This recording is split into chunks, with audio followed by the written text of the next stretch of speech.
Grabe! Puno dito. Grabe po ang energy niyo. Magandang gabi po sa inyong lahat. Ako po si Lea Patricia ulit from Team Lea! Ay, Diyos ko. Grabe po talaga yung pagtanggap niyo sa akin. Alam niyo po, katulad po ng kinento ko kagabi sa Robinsons, ako po ay sobrang natutuwa. Kahit hindi po ako nanalo, parang ako po ang nanalo. Kasi sobrang... Hoy! Pwede niyo na ba akong ampunin dito sa butuan? Ay, salamat naman. Alam niyo po kasi kami po ni Jason Lee, para kaming magkapatid na nagkita na lang kami dyan sa The Voice of the Philippines. Magkasama po kami pumila niya ni Jason nung blind audition. Pareho po kaming tulala. Pareho kami ng pinagdaan ng hirap. Pareho kami ng nalilipasan ng gutom sa kakaisip. Pareho kaming umiiyak sa sobrang stress. Nagdadasal kami palagi ni Jason Lee. Dumating yung time na pareho kaming dalawa na medyo bumababa na yung self-esteem namin dalawa dahil nawawalan kami ng pag-asa. Pero sabi namin sa isa't isa, hindi tayo nandito para magpatalo na lang ng ganun-ganon, sabi ko sa kanya. Sabi niya sa akin, Ate Lea, parang gusto ko nang sumuko. Kasi syempre may mga nababasa kami, mga bashers. Sabi ko sa kanya, huwag mong intindihin yun. Kasi ang mga bashers, sila talaga yung totoong fan mo. Kasi sila yung sumusubaybay sa'yo. Sabi ko, ano man ang mangyari, kahit sino sa ating dalawa, matalo tayo o manalo, proud na proud ako sa'yo. Alam nyo, ito ako, para akong nananaginip ngayong gabi. Kasi bago mag-live show, nag-usap kami ni Jason. Sabi ko, Jason, pag bumalik ka naman sa Butuan, isama mo naman ako. Siguro nung sinasabi ko yun sa kanya, nakikinig si Lord. Sabi ni Lord, mananalo si Jason, isasama ka sa Butuan. Kaya masayang-masaya po ako sa lahat po ng nararating ni Jason ngayon. Alam niyo, pag nakikita ko siya, sobrang, parang ako po yung nanay ni Jason.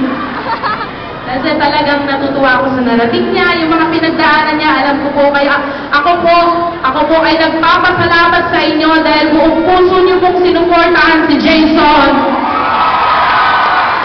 At saka ako po, kahit nasa Team Lea po ako, ganito po yung pagtanggap niyo sa akin. Sana po makabalik ako dito. Gusto niyo ba ako bumalik dito? Jason, nakikinig ka ba?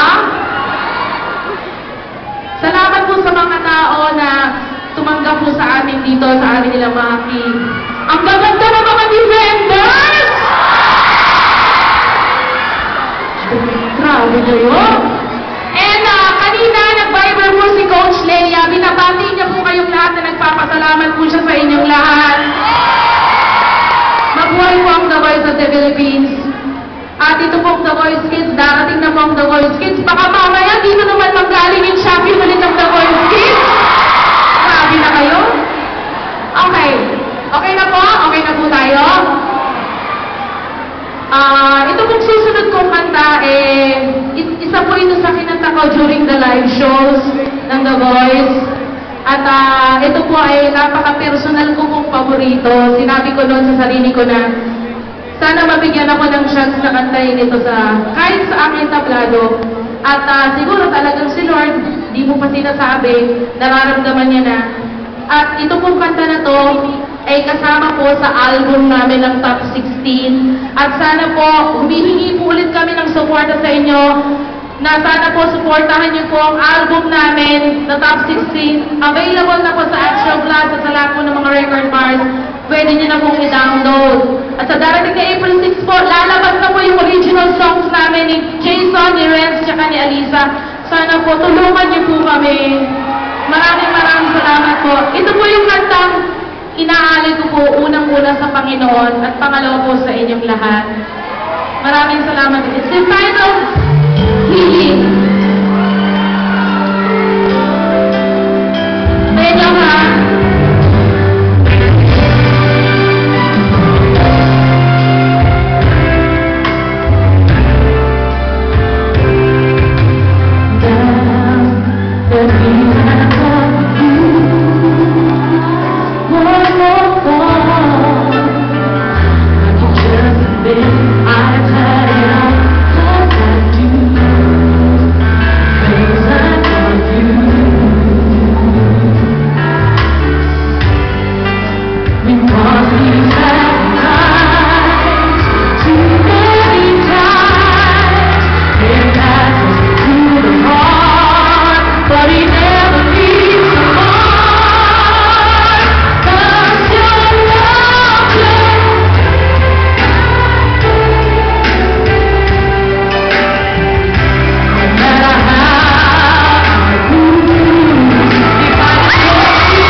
As kung mundo that was